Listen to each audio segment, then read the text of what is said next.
Toycember is typically my excuse for clearing out all the Legends figures from my collection to just get them out of the review queue. However, what we call a Legends toy now is a fair bit bigger and more complex than the ones I usually cover on these marathons. So let's see how they fare the Toycember treatment. Starting with Bombshell. True to his G1 beast mode, Bombshell is a little rhino beetle, and since some do get to this size, it makes him one of the rare toys that's accurate scale. He's molded in purple and black plastic, with just a bit of gray, with additional color coming from dull gold and red paint apps. It's pretty well painted for its size, giving it a really detailed look.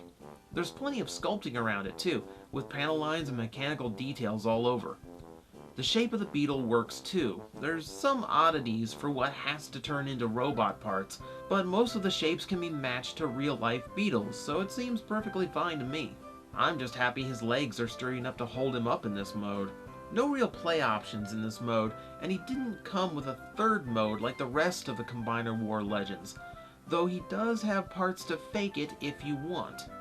Transforming him is quite simple, and very similar to the G1 toy.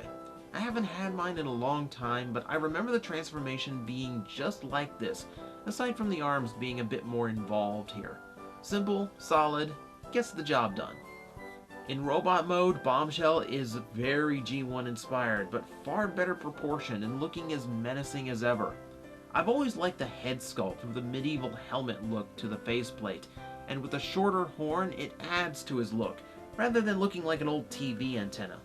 He shows a bit more gray, but largely shares most of the same detail he had in Beast mode, with the Decepticon symbol now right side up and dead center of his chest. Some of the details I like include the legs on the shoulders, giving him some added width, and the gun barrels molded into his fists. That's where we think he's supposed to have a weapon mode like other Legends, and you can cobble it together, but there's no instructions for it, and no obvious transformation points exist for it either, so it remains a mystery. Articulation is great though, ball joints at the shoulders, hips, and elbows, with a waist swivel and great range in the knees, and with his large feet, he stands very stable.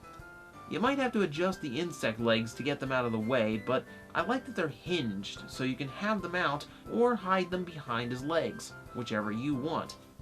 Only real complaint is the color shades are different than Scrapnel's, so my Insecticons aren't the perfect match I was hoping for.